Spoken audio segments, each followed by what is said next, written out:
திரு நரசிம்மா அவர்களின் குபேரவனக் காவல் 1957ஆம் ஆண்டு சிதம்பரம்.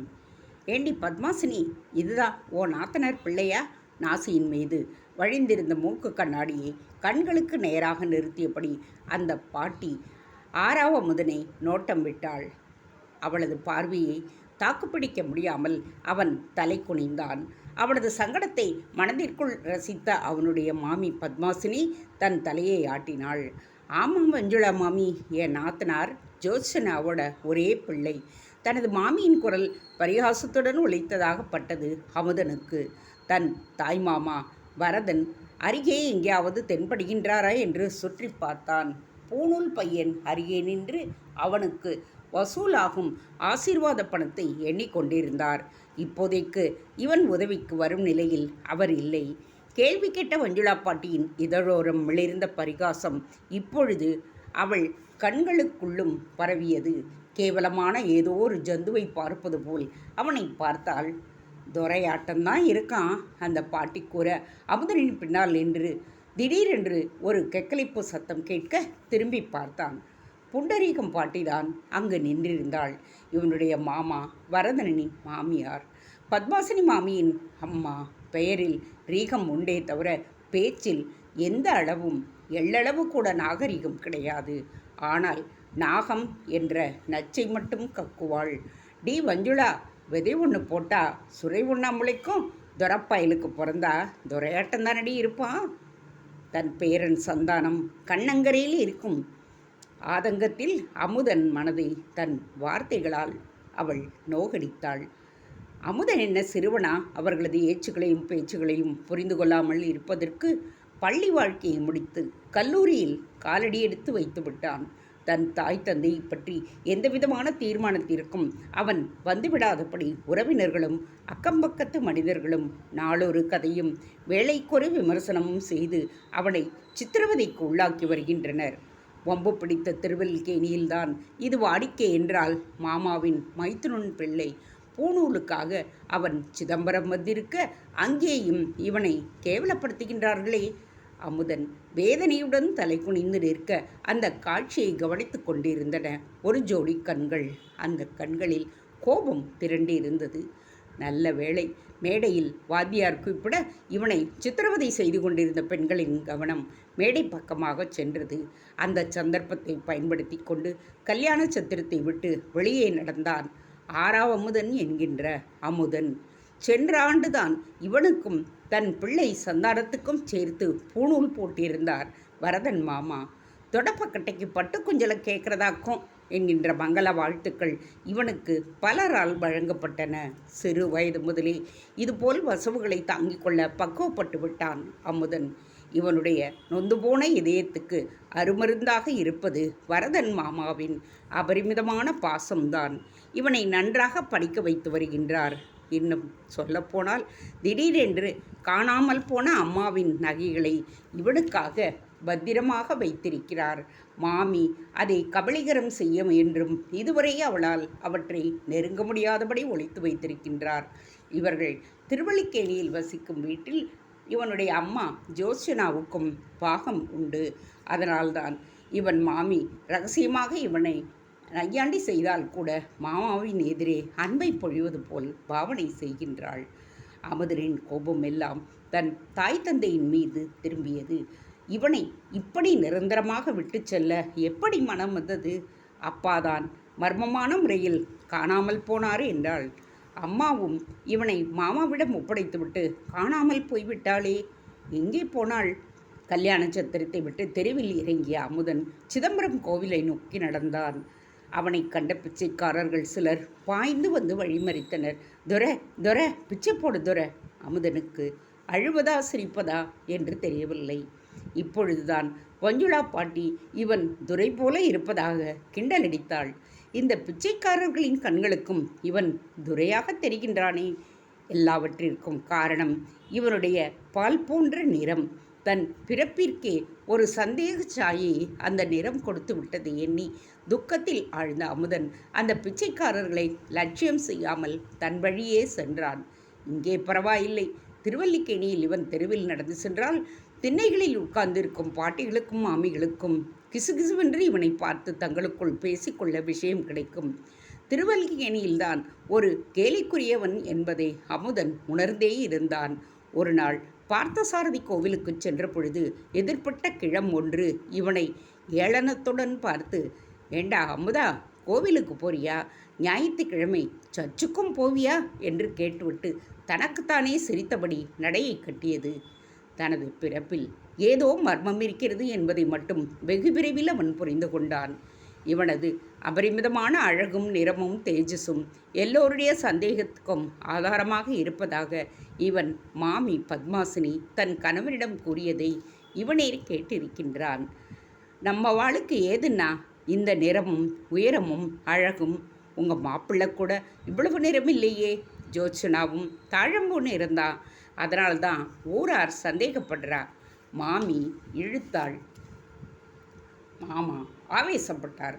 வாயை மூடிடி, வெள்ளையா இருந்தா வெள்ளைக்காரர்களுக்கு பிறந்தவனா ஆயிடுவானா? உன் பிள்ளை சந்தானம் கண்ணங்கரையில்னு இருக்கான், அவன் என்ன ஆப்பிரிக்க நீக்ரோவுக்கு பிறந்தானா? மாமாவின் கேள்விக்கு பதில் கூற முடியாமல் ஜஹா வாங்கினாள் பத்மாசினி மாமி. இவன் வெள்ளையாக இருப்பது தவறா? திருவல்லிக்கேணி அக்ரஹாரத்தில் பெரும்பாலானோர் வெள்ளையாகத்தான் இருக்கின்றார்கள். இவனது வெண்மை மட்டும் ஏன் எல்லோருடைய கண்களையும் உறுத்துகின்றது? யோசித்தபடியே கோவிலை அடைந்தான் அமுதன். கோவில் வாசலில் தீட்சிதர் ஒருவர் சில வடநாட்டு யாத்திரிகர்களுக்கு கோவிலின் ஸ்தல புராணத்தை விவரித்து கொண்டிருந்தார். இதுதான் புருஷா மிருகம். குபேரன் கோட்டத்தை காவல் காத்து வந்தது. பீமனை துரத்தி கொண்டு பூலோகத்திற்கு வந்தது. இப்பொழுது இந்த சிதம்பரம் கோவிலை காத்து வர்றது. தீட்சிதர் அவர்களிடம் சொன்னார். அதை கேட்ட அமுதன் உறைந்து போய் நின்றான். புருஷா மிருகம். அவனது சிந்தையில் அந்த தீட்சிதரின் உச்சரிப்பு ஒரு ஒலி அலையை ஏற்படுத்தியது. தொடர்ந்து அமுதனின் காதில் அவன் அம்மாவின் குரல் கேட்க ஆரம்பித்தது. அவனை சுற்றி நிலவிய ஒலிகள் எல்லாம் அடங்கி அவன் அம்மாவின் குரல் மட்டுமே அவனது செவிகளை நிரப்பியது. அம்மா, எங்கள் ஸ்கூலுக்கு எல்லோரும் அப்பா இருக்கா, எனக்கு மட்டும் ஏம்மா அப்பா இல்லை? முதல் படித்து கொண்டிருந்த அமுதன் தன் தாய் ஜோத்சனாவிடம் கேட்ட கேள்வி இது. அவளது முகத்தில் கொப்பளித்த உணர்ச்சிகள் அப்பொழுது அவனுக்கு புரியவில்லை. அந்த முகத்தில் நிலவியது சோகமா, கோபமா, துக்கமா என்று இப்பொழுது நினைவு கூற அவனால் இயலவில்லை. ஆனால் அவளது குரல் மட்டும் இப்பொழுது அவன் காதில் தெளிவாக கேட்டது. அமுதா, உங்கள் அப்பாவை புருஷாமிருகம் தூக்கி கொண்டு போயிடுத்து, எனக்கு அவ்வளவுதான் தெரியும். அதன் பிறகு அவன் அம்மாவிடம் தன் அப்பாவை பற்றி கேட்கவே இல்லை. அவன் அவ்வாறு கேட்க முடியாதபடி இவன் 3ஆம் வகுப்பில் படிக்கும் பொழுது ஜோத்சனா திடீரென்று காணாமல் போனாள். இது நாள் வரை அவளது இருப்பிடம் யாருக்குமே தெரியவில்லை. இப்பொழுது அமுதனுக்கு 17 வயது நடந்து கொண்டிருக்கிறது. இன்னும் மாமார் அழுக்க சலிக்க இவன் அம்மாவை தேடிக்கொண்டுதான் இருக்கின்றார். தொலையிட்டு விடுங்கோ, இருந்தபோது ஊரார வாயிலே பிழந்து புழப்பட்டான். கண்மறைவா அவ எங்கேயாவது இருக்கட்டும், நம்மளாவது நிம்மதியாக இருக்கலாம் என்று மாமி மாமாவின் அம்மாவை தேடும் படலத்துக்கு ஒரு முற்றுப்புள்ளி வைத்தாள். இருப்பினும் யாராவது அவ்வப்பொழுது வந்து ஜோத்சனாவை கும்பகோணத்தில் பார்த்தேன், திருப்புல்லானியில் பார்த்தேன் என்று கூறி அவளுக்கு 5 கொடுத்தேன் 10 கொடுத்தேன் என்று கூறி மாமாவிடம் பணம் வாங்கி கொண்டு போவார்கள். அதற்கும் மாமி விரைவிலேயே தடை விதிக்க அந்த குடும்பமும் திருவல்லிக்கேணியும் இவனது அம்மாவை மறக்கத் தொடங்கின. ஆனால் கோவில் உற்சவங்களிலும் கல்யாணங்களிலும் ஜோத்சனாவை பற்றி பேச்சு எழுவதற்கு அமுதனின் அழகே காரணமாகிவிட இந்த மாதிரி வைபவங்களுக்கு போவதை தவிர்த்தான் அவன். மாமாவின் மைத்துனன் மகன் பூணூல் என்பதாய் அதை தவிர்க்க முடியாமல் சிதம்பரத்திற்கு வந்திருந்தான். அமுதனின் அழகை வர்ணிக்கவே வேண்டாம், அதை அவன் விரும்பவில்லை. அவன் தன் அழகை வெறுத்தான். பால் போன்ற தன் நிறத்தை வெறுத்தான். அதனால் அவன் அழகை வர்ணித்து அவன் மனதை நோகடிக்க வேண்டாம். ஆனால் ஒன்று மட்டும் கூறலாம், அவனை ஒருமுறை பார்த்தவர்கள் மீண்டும் மீண்டும் அவனை பார்த்து கொண்டே இருப்பார்கள். அல்லிக்கேணியில் வாழும் ஒப்புவரில்லாத மாதர்கள் கனவு கண்ணனாக மாறும் அத்தனை தகுதிகளையும் பெற ஆரம்பித்திருந்தான். கம்பீரம் அவன் தேகத்தை ஆக்கிரமிக்கத் தொடங்கி இருந்தது. அவன் பிறப்பை குறித்த மர்மங்கள் மட்டும் நீங்கிவிட்டால் அவனுக்கு பெண் கொடுக்க இப்பொழுதே பலரும் தயார். தீட்சிதரிடம் கதை கேட்ட யாத்ரீகர்கள் விலகிச் சென்றுவிட அமுதன் அவரை நெருங்கினான்.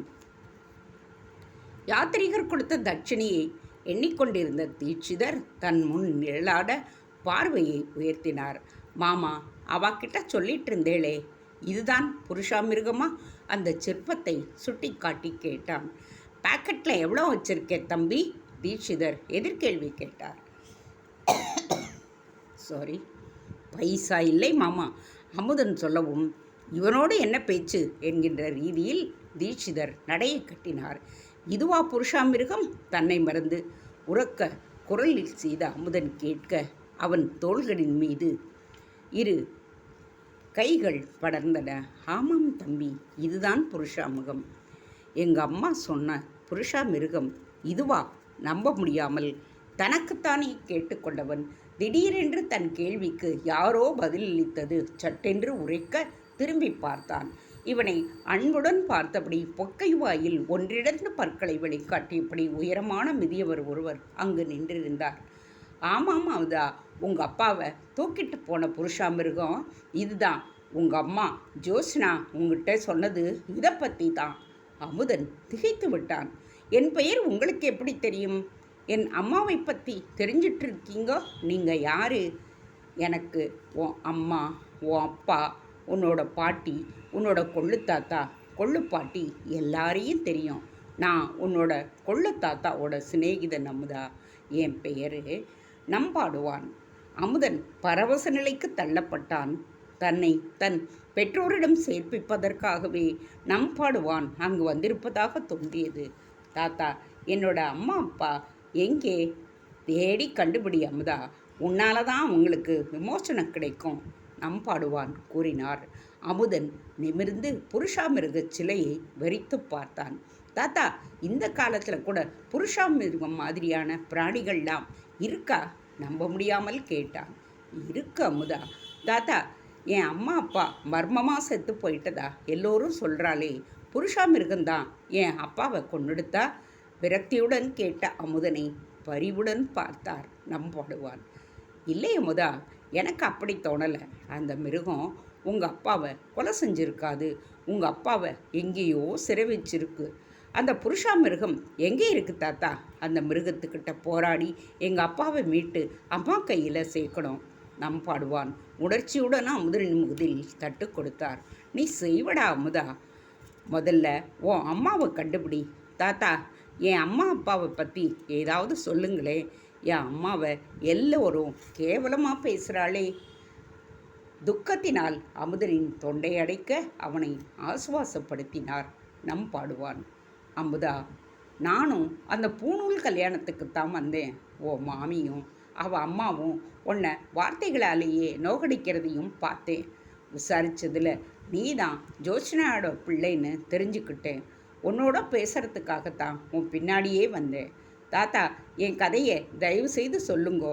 என் மாமாவை கேட்டால் ஒன்றுமே சொல்ல மாட்டேங்கிறார், அமுதன் வேதனையுடன் சொன்னான். சொல்கிறேன் அமுதா, சிதம்பர ரகசியத்தை விட பெரிய ரகசியம்பா உன்னோட குடும்ப ரகசியம். வா, கோவிலுக்குள்ளே உள்ளே உட்காந்துக்கிட்டு பேசலாம். நம்பாடுவான் அமுதனை அணைத்தபடி கோவிலுக்குள் சென்றார். தான் கூறப்போகும் பயங்கரங்களை தாங்கிக் கொள்ளும் தைரியத்தை அமுதனுக்கு அளிக்கும்படி தில்லை நடராஜனிடம் வேண்டியவாறு நடந்தார் நம்பாடுவான். தேங்க்ஸ் ஃபார் வாட்சிங். Please subscribe.